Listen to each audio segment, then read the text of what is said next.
Hello दोस्तों, स्वागत है आपका केआर क्लासेस में। केआर क्लासेस में हम स्टैटिक जीके कर रहे हैं। स्टैटिक जीके में हम मॉडर्न हिस्ट्री कर चुके हैं, अवार्ड से रिलेटेड कर चुके हैं, स्पोर्ट्स से रिलेटेड कर चुके हैं। तो प्लेलिस्ट जाके चेक कर लीजिएगा। और नेक्स्ट हम जो करने वाले हैं, अब हमारा पॉलिटी का है। पॉलिटी की सीरीज शुरू कर दी गई है। आज पॉलिटी की सीरीज की पहली वीडियो है, ठीक है। और इस वीडियो में हम प्रेसिडेंट से रिलेटेड एमसीक्यूज करेंगे, जो कि आपके हर एग्जाम में इम्पोर्टेंट रहने वाले हैं। So let's start. First question है, वो है आपका, यदि भारत के राष्ट्रपति को त्यागपत्र देना हो तो वो त्यागपत्र किसे देंगे? तो त्यागपत्र किसको दिया जाएगा? उपराष्ट्रपति को दिया जाएगा, ठीक है। सेकेंड नंबर क्वेश्चन है, भारतीय राष्ट्रपति का पद उन्हें किस तरीके, यानी कि भारतीय राष्ट्रपति को किस तरीके से निर्वाचित किया जाता है, यानी कि निर्वाचन का क्या प्रोसेस है? तो ये है समानुपातिक प्रतिनिधित्व एकल संक्रमणीय पद्धति, यानी कि अप्रत्यक्ष निर्वाचन के द्वारा राष्ट्रपति का इलेक्शन होता है, ठीक है। राष्ट्रपति का चुनाव किया जाता है अप्रत्यक्ष तरीके से। इसमें डायरेक्ट जो जनता है वो इसमें पार्टिसिपेट नहीं करती। जो जनता के द्वारा पहले ही हमने अपने रिप्रेजेंटेटिव चुन के जो संसद में भेजे हुए हैं, उन्हीं में से क्या है, जो हमारे एमपी एमएलए हैं, उनके द्वारा क्या यहाँ पर वोटिंग की जाती है, जो निर्वाचित होते हैं। नॉमिनेटेड पर्सन क्या है, इसमें पार्टिसिपेट नहीं करते, सिर्फ इलेक्टेड जो मेंबर्स हैं, ठीक है, वही इसमें पार्टिसिपेट करते हैं राष्ट्रपति इलेक्शन में, ठीक है।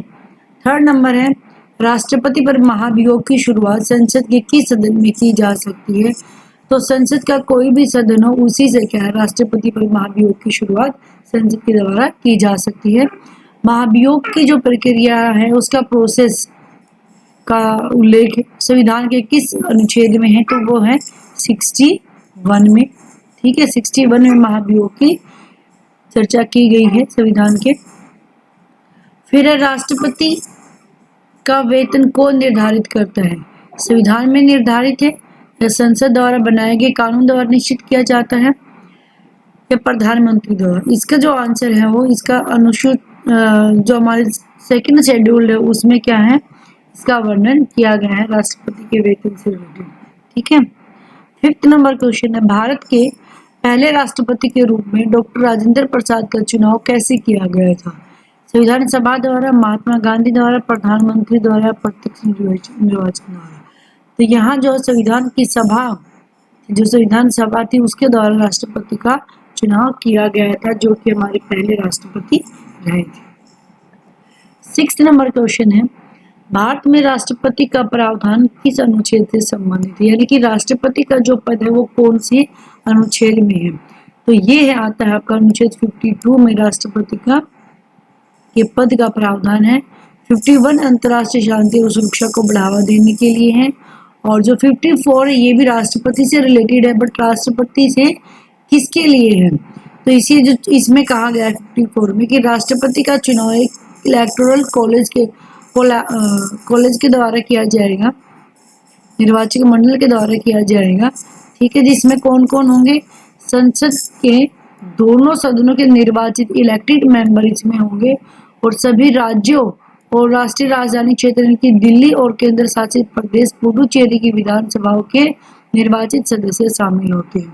यानी कि राज्यसभा और लोकसभा के इलेक्टेड मेंबर्स, और जितने भी स्टेट्स हैं उनकी विधानसभाओं के इलेक्टेड मेंबर, और जो यूटी है हमारी दिल्ली और पुडुचेरी, इसके क्या है, इलेक्टेड मेंबर क्या है, इसमें भाग लेते हैं, ठीक है।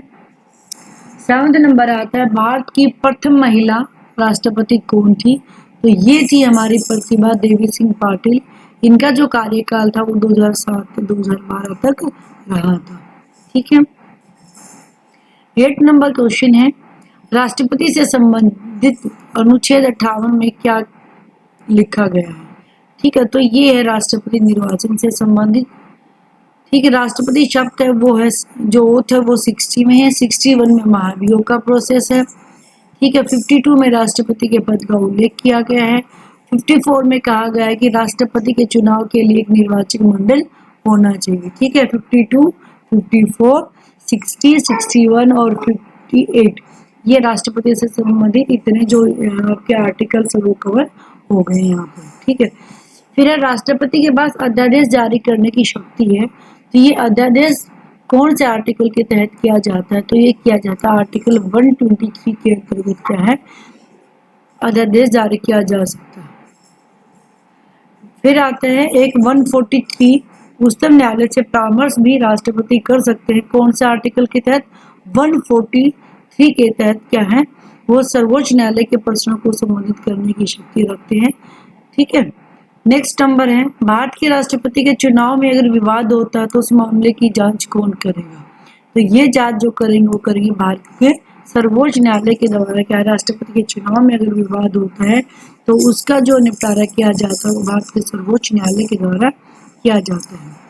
आज का लास्ट क्वेश्चन है 10th नंबर, राष्ट्रपति के चुनाव के लिए निर्वाचक मंडल में कौन कौन होते हैं? ये हम पहले डिस्कस कर चुके हैं। आर्टिकल 54 के तहत इसमें है संसद के दोनों सदनों, राज्यसभा, लोकसभा और विधानसभाओं के निर्वाचित सदस्य। साथ में कौन है? यूटी कौन कौन सी है हमारी?